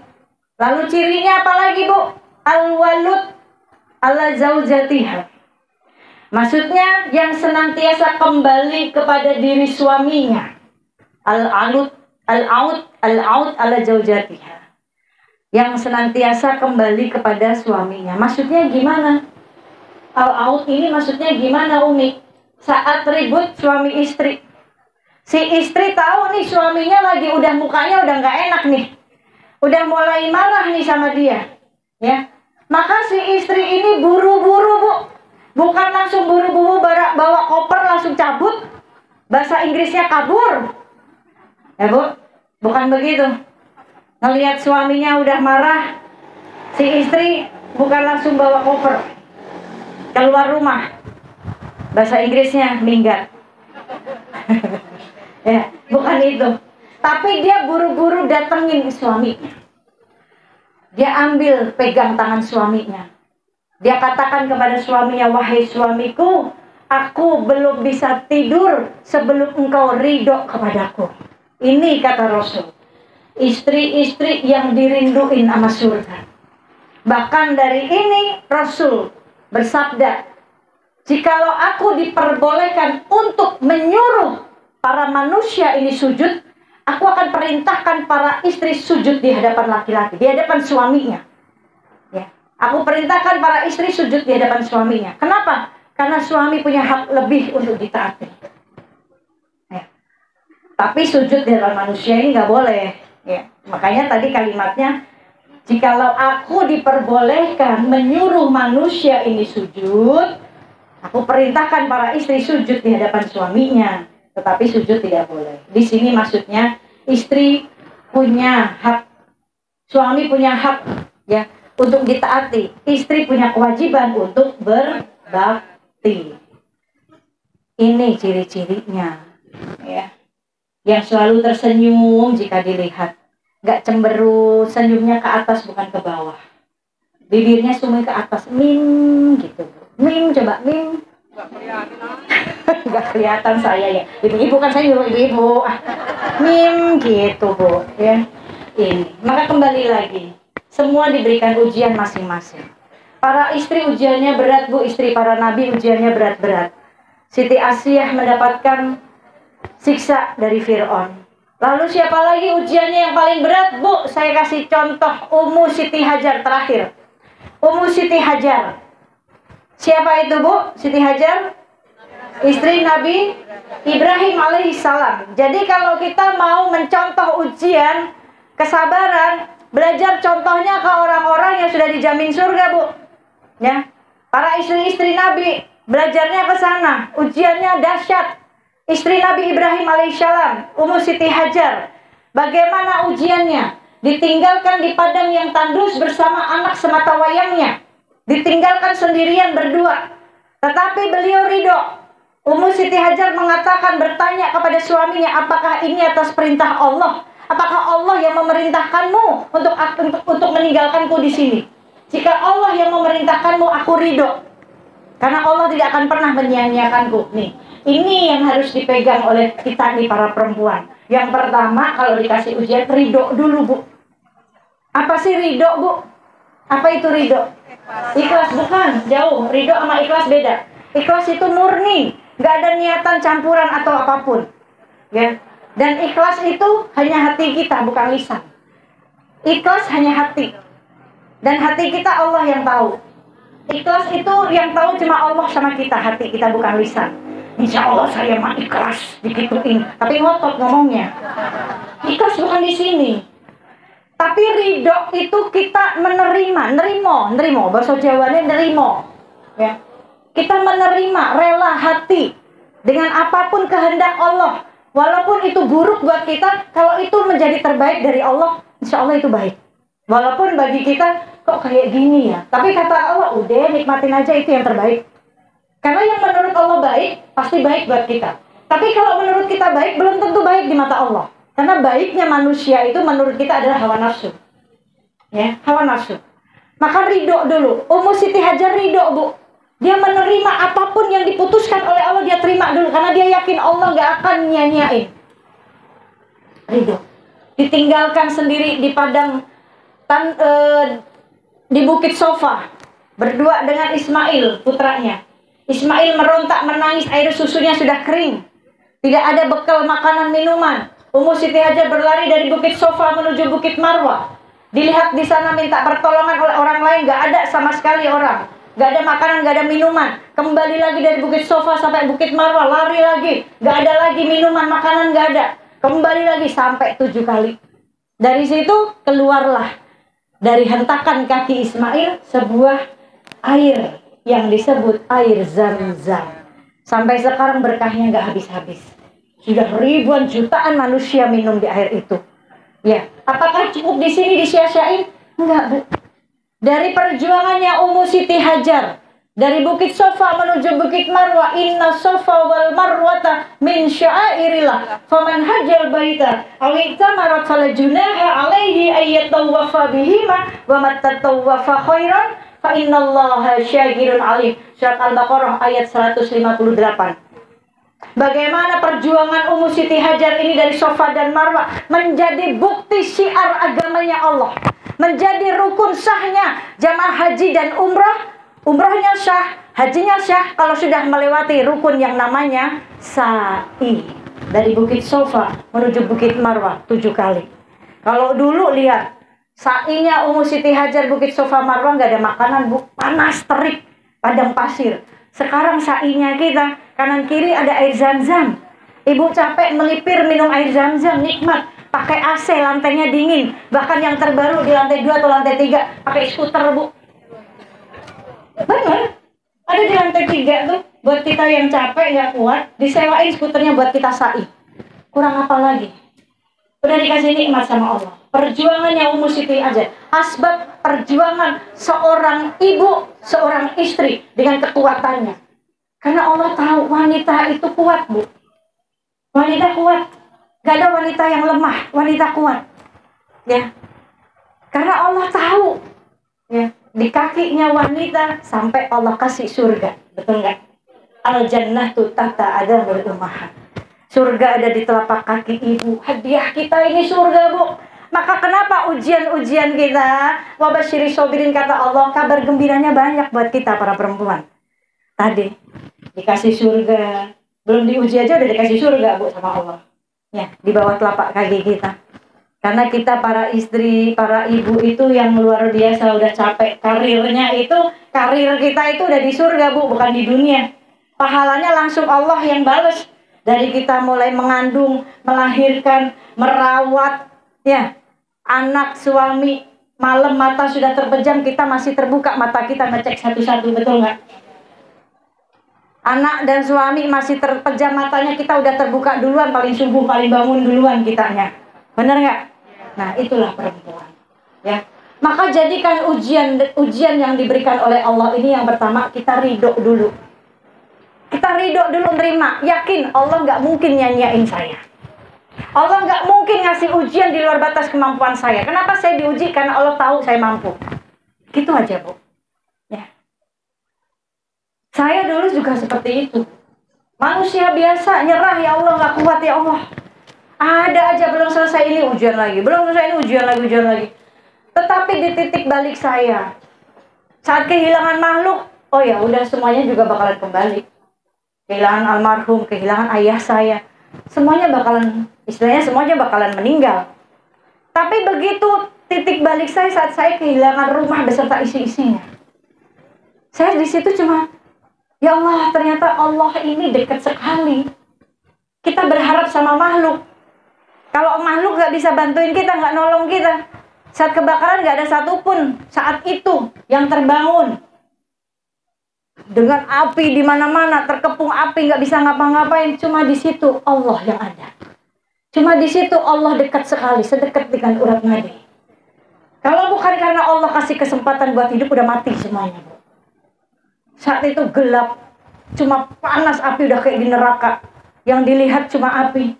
Dan cuma bisa ngerembet tembok anak-anak, kamar anak-anak, cuma nyelamatin anak-anak, udah nyala, keluar dari lantai 2 loncat. Habis semuanya. Kalau bukan karena Allah, disitulah Allah yang nyelamatin. Disitulah cuma dikasih tahu, yang bisa nolongin kita itu cuma Allah.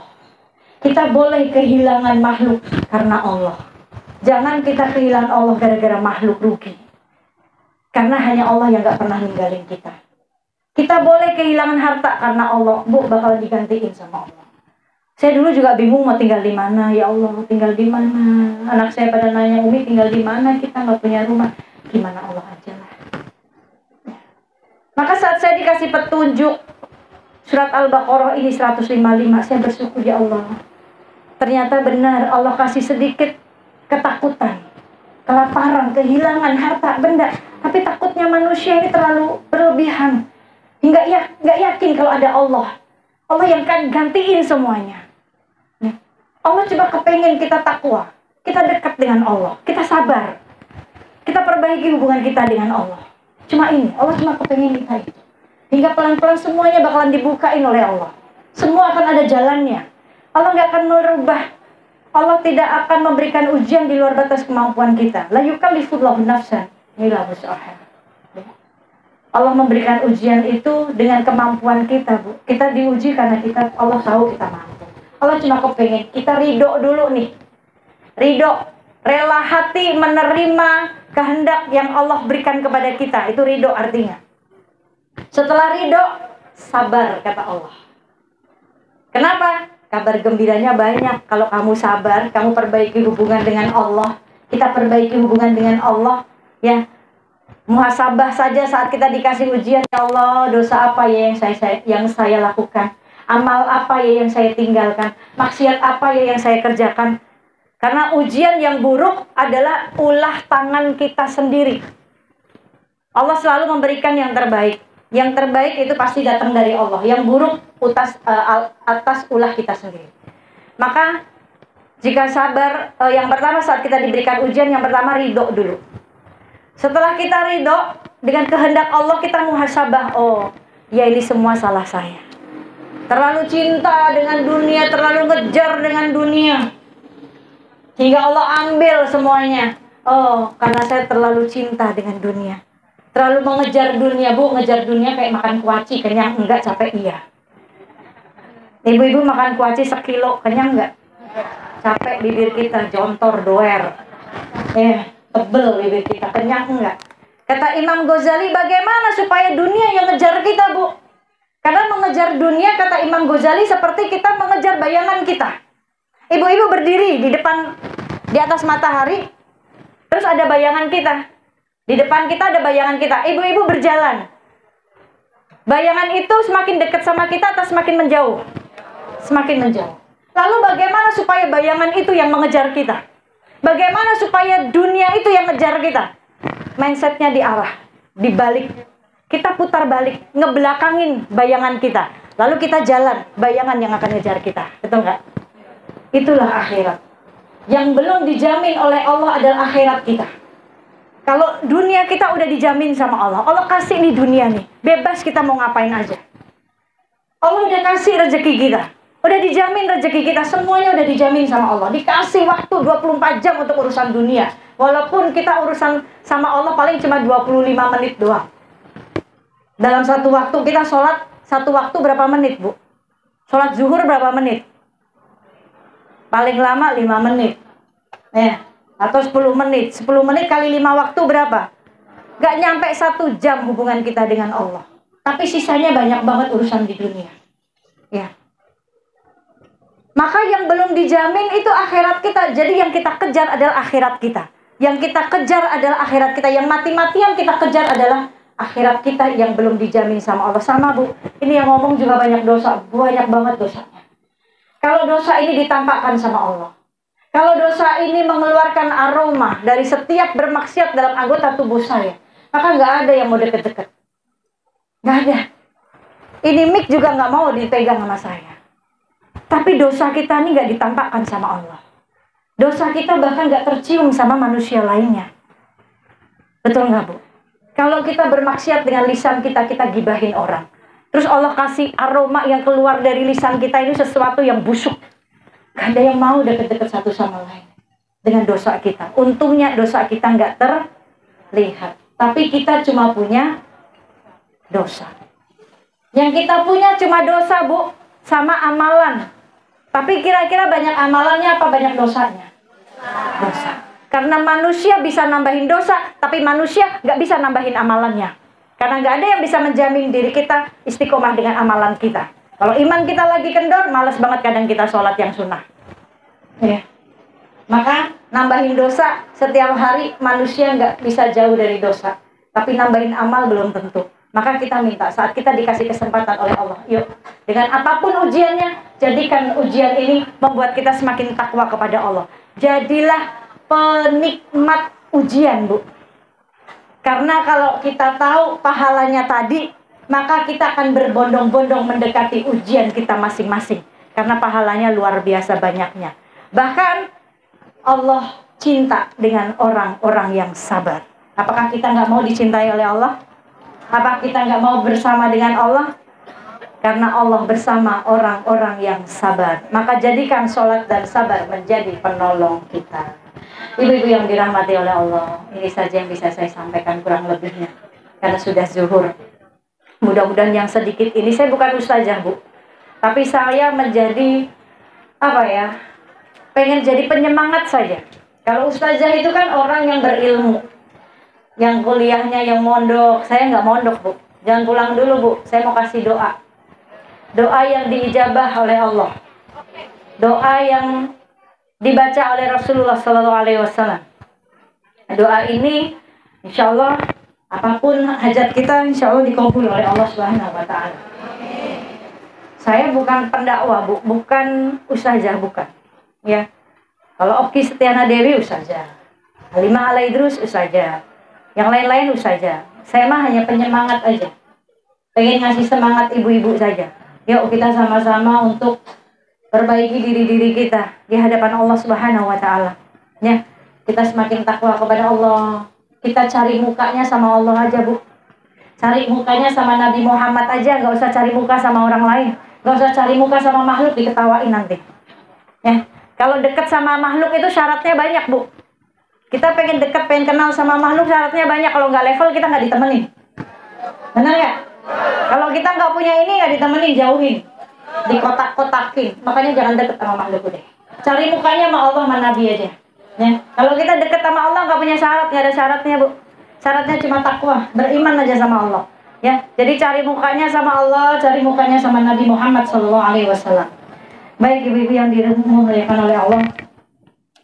Sebelum saya kasih doanya, saya mau ajak ibu-ibu semuanya nih. Saya mau minta tolong sama ibu-ibu semuanya yang ada di atas dan yang ada di bawah. Tapi kalau yang di bawah mungkin saya bingung mau ngajaknya. Yang di atas, Bu, yang tadi saya bilang, tidak ada cita-cita saya menjadi pendakwah, nggak ada. Nggak kepikiran Bu. Dulu saya orang kampung yang tinggal di Semarang, yang punya orang tua yang bukan ahli agama, yang biasa aja. Saya kehilangan itu dari mulai umur saya 9 tahun, 10 tahun saya sudah kehilangan. Ngerasain yang namanya kehilangan itu di usia saya 10 tahun. Ibu saya meninggal di usia saya 10 tahun. Meninggal di hadapan saya karena serangan jantung. Ya. Dan saat itu saya jadi anak yang temperamen banget, Bu. Yang bentar-bentar ngamuk, bentar-bentar nangis kalau ngelihat di sekolah. Saya sekolah dari kecil sampai SMA saya di sekolahnya di Semarang. Lulus SMA sempat ngambil sekolah tinggi manajemen, tapi cuma 6 bulan aja, nggak sampai lulus, ya, di Semarang juga. Baru setelah itu hijrah ke Jakarta, sampai akhirnya nikah, nggak pulang-pulang lagi. Nah, 10 tahun umur saya kehilangan orang tua saya. Saya jadi anak yang mandiri, cuma diasuh dengan orang tua saja, bapak saya saja. Bapak saya kerjanya di balai kota, bagian keuangan. Bapak saya seorang RT, tapi banyak fitnahnya. Ya, diasuh hanya oleh bapak saya. Dari kecil sudah jualan kerupuk, karena ibu saya pinter banget bikin kerupuk bawang. Saya dari kecil udah ngeliatin caranya kayak gimana. Ntar sekolah sambil bawa kerupuk bawang dijual. Gitu. SMA, udah cari uang sendiri. Sampai akhirnya menikah. Ya. Terus, 26 April 2013, saat malamnya Allah ambil beliau almarhum, siangnya saya masih sholat berdua Bu, sholat berjamaah berdua sama beliau. Terus beliau saat itu cuma bilang, Umi, kamu udah harus siap. Siap apa? Saya bilang, ya siap ceramah lah. Ah enggak lah, udah saya jadi ibu rumah tangga aja, udah yang ngurus anak. Enggak, kamu udah harus siap, bentar lagi kamu udah siap ceramah aja, udah sampaikan tentang Allah, tentang Nabi Muhammad, ajak mereka bersolawat, cinta solawat, cinta maulid, ajak itu yang cuma nyelamatin kita, cuma itu. Enggak, kenapa harus saya, kenapa enggak kamu aja? Saya bilang, enggak, saya udah jatuh tempo, saya udah kamu aja, sebentar lagi semua orang yakin, semua orang akan ngeliatin kamu, semua orang akan ngundang kamu, semua orang enggak akan lihat saya. Dia cuma ngomong begitu. Semua orang akan melihat kamu, manggil kamu, gak akan lihat saya. Saya hari ini cuma pengen jadi ayah yang baik. Saya hari ini cuma pengen jadi suami yang baik. Seminggu gak mau kemana-mana, Bu. Seminggu sebelum meninggal gak mau ceramah, gak mau ngapa-ngapain. Cuma pengen jadi suami yang baik. Cuma pengen jadi ayah yang baik. Cuma itu aja. Sampai akhirnya nyuruh saya bilang enggak. Dan saya nggak punya firasat apapun nanti malam ini bakalan jadi obrolan terakhir.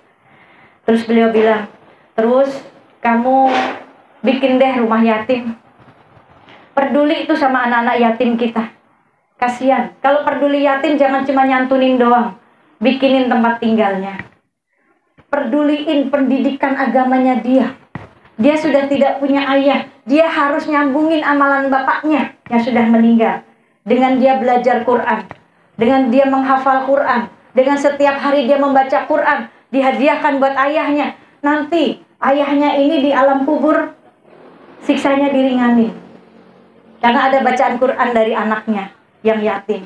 Istrinya nyambungin belajar Quran. Baca Qurannya. Udah kamu bikin rumah tahfiz di situ. Anaknya tinggal di situ, yatimnya tinggal di situ, ibunya tinggal di situ. Sama-sama belajar Quran supaya mereka nanti bertemu di surganya Allah, katanya. Karena bentar lagi anakmu bagian dari yatim. Dia bilang begitu. Malamnya Allah ambil. Setelah masa idah.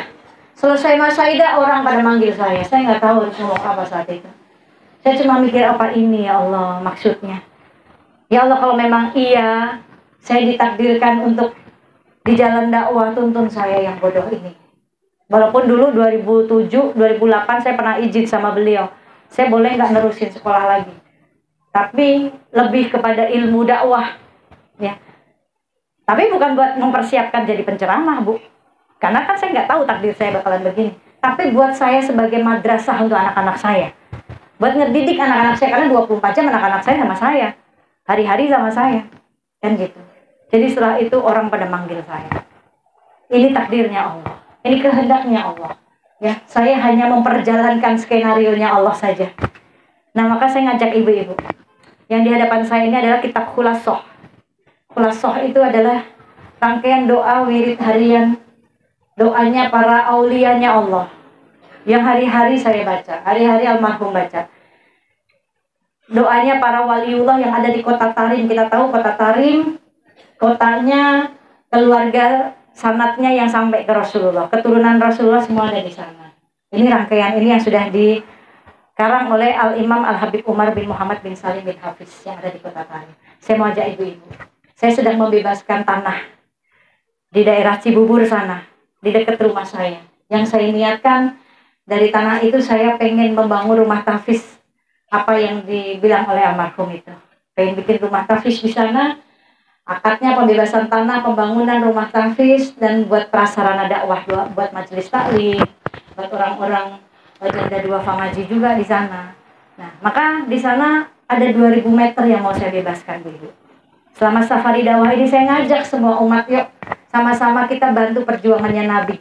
Karena kata Nabi, barang siapa yang peduli dengan anak yatim, nanti kedudukannya di surga bersamaku dekat sekali seperti dekatnya jari telunjuk dan jari tengah ini, kata Nabi. Yang peduli itu, yang peduli dengan tempat tinggalnya, pendidikan agamanya, makanannya, pakaiannya. Ya, maka kedudukan di surga seperti ini, kata Nabi sambil menunjukkan tangannya. Kedudukan di surga nanti bersamaku seperti ini, yang peduli dengan anak yatim, seperti jari telunjuk dan jari tengah. Maka saya ngajak ibu-ibu, saya akan bagi ini buat yang mau ikutan berwakaf. 1 meternya di sana 2 juta. Ibu mau setengah meter monggo. Mau semeter boleh, 2 meter boleh, terserah. Dan nggak harus cash hari ini. Uangnya ibu-ibu bisa transfer. Mau besok, lusa, minggu depan, bulan depan, boleh. Ya, mau patungan sama teman-teman majelis taklimnya boleh. Saya mau 3 meter deh patungan sama majelis taklim. Diniatin, Bu. Saya mau 1 meter deh Umi, atau 2 meter, semeter buat ayah saya almarhum, 1 meter lagi buat ibu saya almarhum. Mau saya hadiahin buat mereka berdua. Saya selama hidup belum bisa ngasih hadiah buat orang tua saya yang ngerawat saya, yang mati-matian ngejagain saya. Saya cuma bisa nyusahin, saya kasih hadiah kafling di surga dengan wakaf ini. Diniatin, semuanya niat kita Allah catat. Maka saya ajak ibu-ibu, yuk yang mau boleh. Sebelum saya doa, saya kasih satu doa. Semoga Allah kabulkan segala hajatnya. Mari kita sama-sama baca doa dulu. Setelah itu yang mau silahkan berdiri ke depan, nanti saya serahin bukunya ini. Ada satu doa, jika kita doa baca ini, maka apapun hajat kita Allah kabul insya Allah.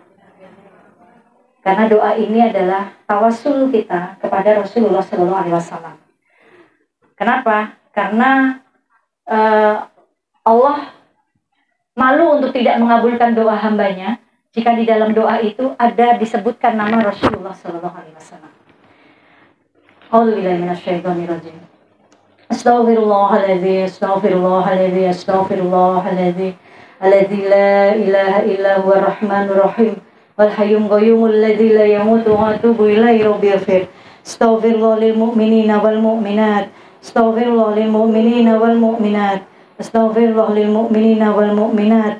Ya Allah, ya Latif, ya Nur, ya Haq, ya Qawiyyu, ya Matin, ya Dal Jalali wal Ikram. La ilaha illa anta subhanaka inni kuntu minaz zalimin. Ya Arhamar Rahimin, farij 'alal muslimin. Ibu-ibu ikutin ya. Bismillahirrahmanirrahim. Allahumma inna nas'aluka wa tawajjahu ilaika bin nabiyyika Muhammadin sallallahu alaihi wasallam. Ya Nabi Rahmah, Ya Rasulullah, Ya Nabi Rahmah, Ya Rasulullah, Ya Nabi Rahmah. Inna tawajjahtu bika ilaihi rabbi fi hajatihi. Silahkan hajatnya masing-masing sampaikan ke Allah.